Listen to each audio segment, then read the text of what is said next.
Welcome back to Greg's studio. I'm here today with Daniel Franklin, who is bravely going to take on my little hot sauce challenge.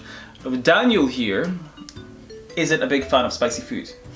No. That's right. So this means potentially I may have a chance of winning my challenge for like the first time ever, which would be amazing. It would be fun if you guys were to put a bet in the comments to see who you think's going to win. Okay, let's get started. So we're starting with buffalo sauce. Okay. Oh. For the war already? You kidding me? That's like ketchup. I find ketchup spicy. Oh my god, this is going to be fun. So, you're a man about the house. You live in a pretty beautiful area. How often do you actually get out and just film just scenery? Oh, scenery, not as often as I should, really. I'd say maybe... Well, now that I have a drone, a little bit more than I used to. And I take the camera up Scotty and up Cairngorms Mountain and things like that as well. So I'd probably say maybe once or twice a month I'm out around the Cairngorms area with my camera, shoes, stuff and everything. My plan with my filmmaking actually is to niche down on adventure filmmaking. So really this channel is just to kind of practice my editing and kind of finely tune things like my audio and stuff before I then go for my main thing, which will be adventure filmmaking. So my plan is basically to get myself a van, then I can throw my drone in it and my camera gear and head up the mountains and stuff and add more production value to the things that I'm making rather than just having a camera bag, you know. But yeah, that adventure filmmaking is my plan. Okay, so the next hot sauce is sriracha. In we go. Mm-hmm.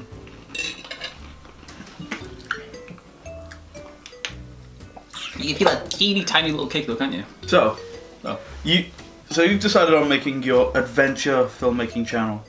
So what was the first thing that sparked the interest in adventure filmmaking? So basically, I was on Amazon and I saw this van life book. And I just thought, oh, this is quite interesting. I've always quite liked the look of these old classic camper vans and stuff. And then I realised that on YouTube that there is a thing with people buying vans and like proper like transit vans and stuff, and like turning them into camper vans because it's cheaper, because camper vans cost a fortune. And I thought, wouldn't it be cool to buy one? And then head up the Cairngorms with my drone and all that, and yeah, this sparked from there. But that's it. Okay, so the next hot sauce that we have is, sorry, I'm not looking forward to. Res 666. Now this actually is where it starts to get hot.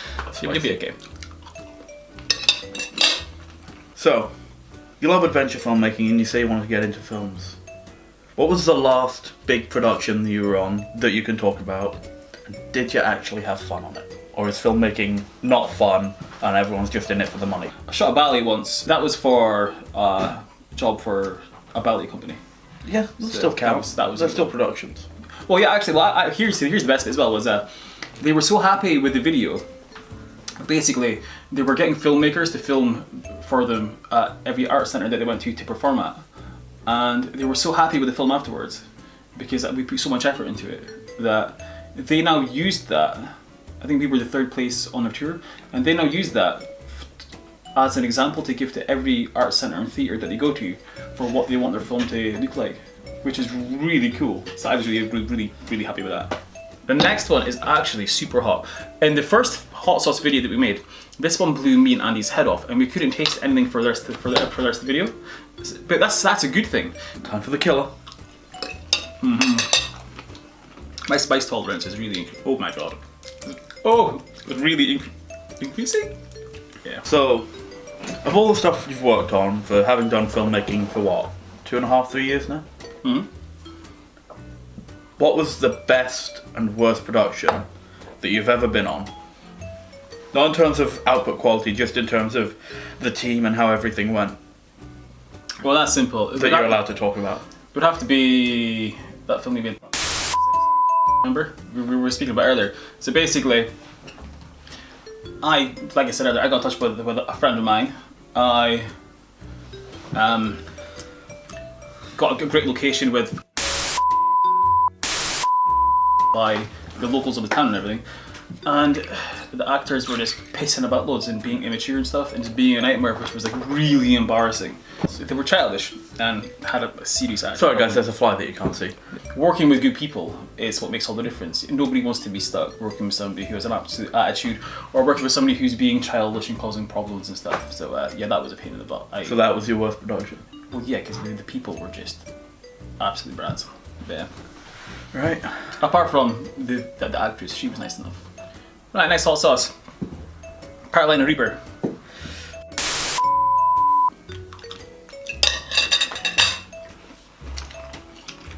There it is. It was on the top side, so it's all over the roof of my mouth. Oh no! Talking hurts. Tastes like the Bombay Bad Boy pot noodle. So, what's the best advice you can give someone for their first date? Apart from don't challenge them to a hot sauce challenge. Make an effort. Be yourself. Talk to them like they're an equal. Basically, talk to them in the same manner as you do your friends, and that's it. Be friendly and welcoming, make them laugh. What else? Yeah, make an effort, you know? It's quite simple. I mean, there's no science behind it. It's just a case of women just want you to talk to them with the same respect as you would anybody else, you know? You basically, you treat people the same way that you want to be treated, regardless of whether that's... My tongue is sweating. I can feel Tongue beads sweating. of sweat rolling off my tongue, and they're just hot sauce. Okay, next sauce is African sauce. Oh, have you got honey in the house? No, Oh. I'm sweet enough. 3, 2, 1. Oh, foul! Yeah. Ah, it hurts. I always knew it was bad on the show, but I didn't know it was this. Oh.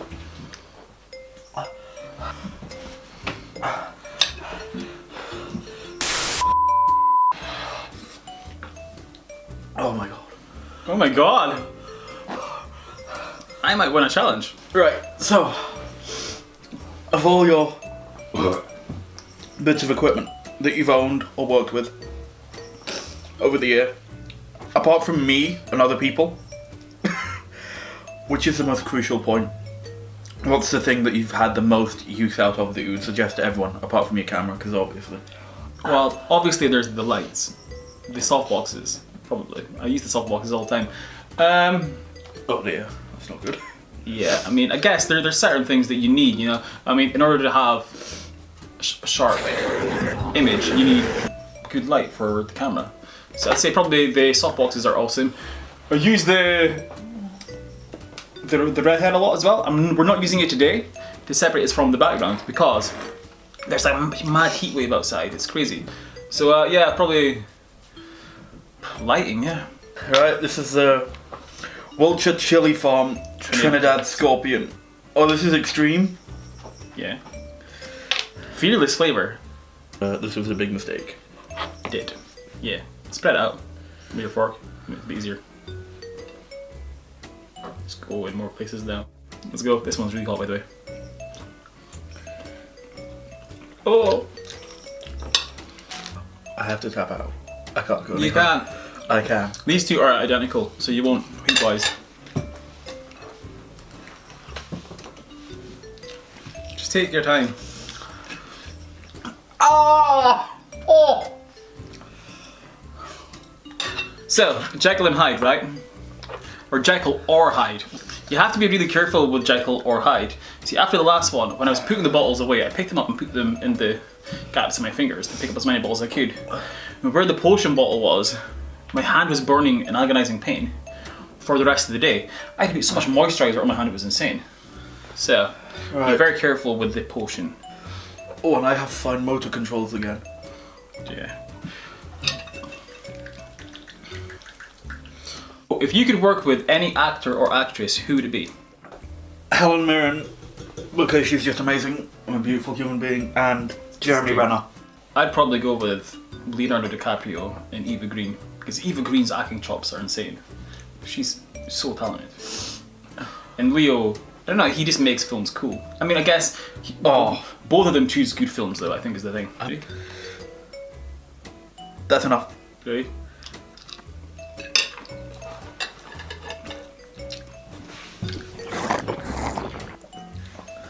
Oh yeah.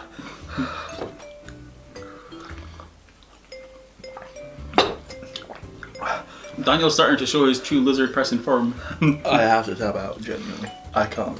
But you gotta do the bomb. Come on. I can't do this. Genuinely. We've only got 2 left. I think I'm gonna be sick.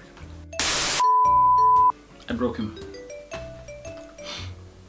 So we made it as far as Jekyll or Hyde.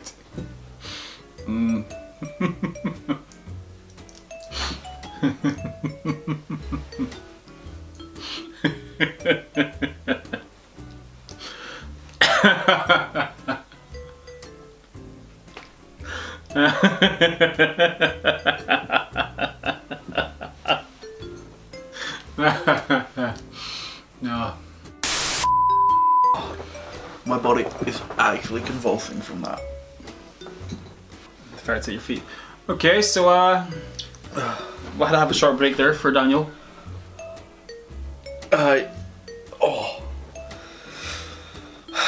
Right guys, I just had to duck out. I am tapping out. Greg wins the chili challenge, which I'm sure he's happy about. I just can't do it. No. I'm genuinely just gonna wipe off the side. Who's your dream? So, you go into, let's say, full film work. You become a director because knowing you and having heard you speak about it, directing and producing is probably where you sit best in a film role. It's our most comfortable, yeah.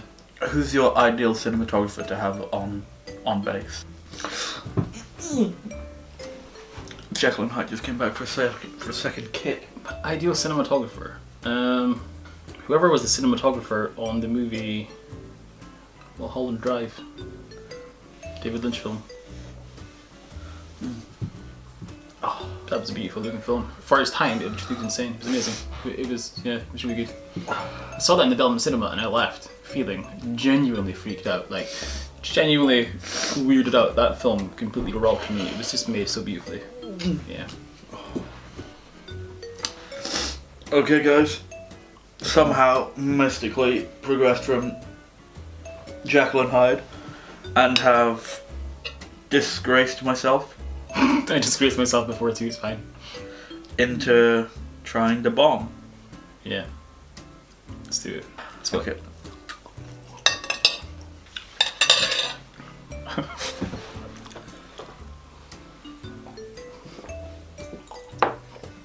The bomb is the worst, like, eh? Oh my god. I regret choosing to do it. Yeah, oh god. That made me sweat. Oh, it's on the back of my throat. Like a boss.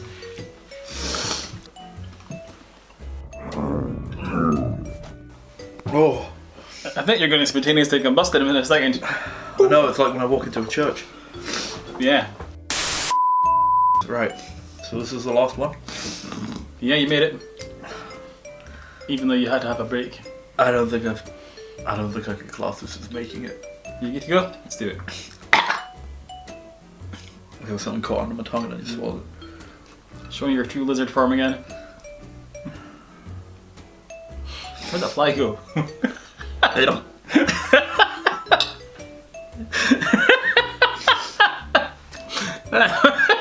That really hurt because it made my tongue rub along my lips. The reason I find that so funny is when we were working on But we'll tell that story after the this. Spike film. I'll tell it now quickly. When we were working on Love It for the first Spike, some children said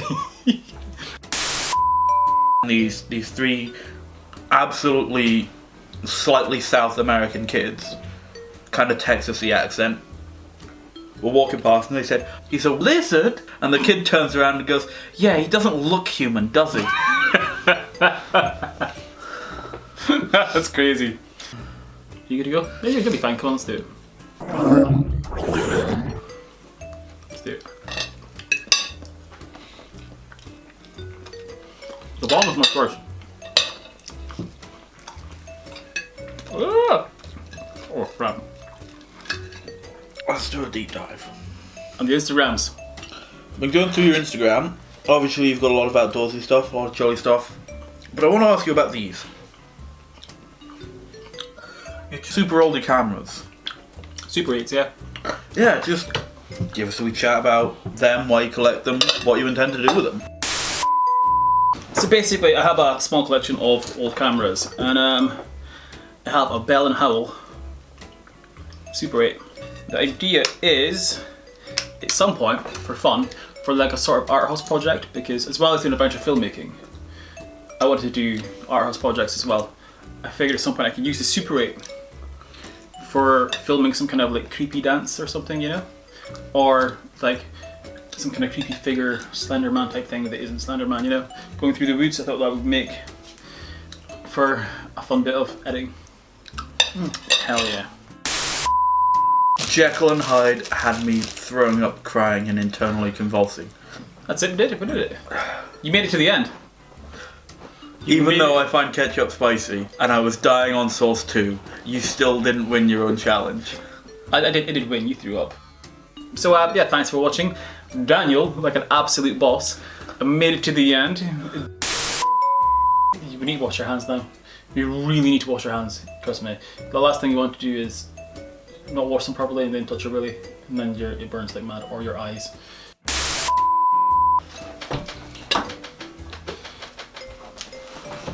Oh, sorry mate. Just nudged your face into your milk by accident. So I saw this van life. Ouch! Oh my god. Did you hit your teeth? Oh yeah. Oh my god, sorry, I needed back of his by accident. Unless his face was in his milk. Oh, that's hilarious. No, this is gonna be a pretty good outtake. Oh my god, that's so savage. Right. Oh my god, that's so brutal. I apologise, that was a complete accident.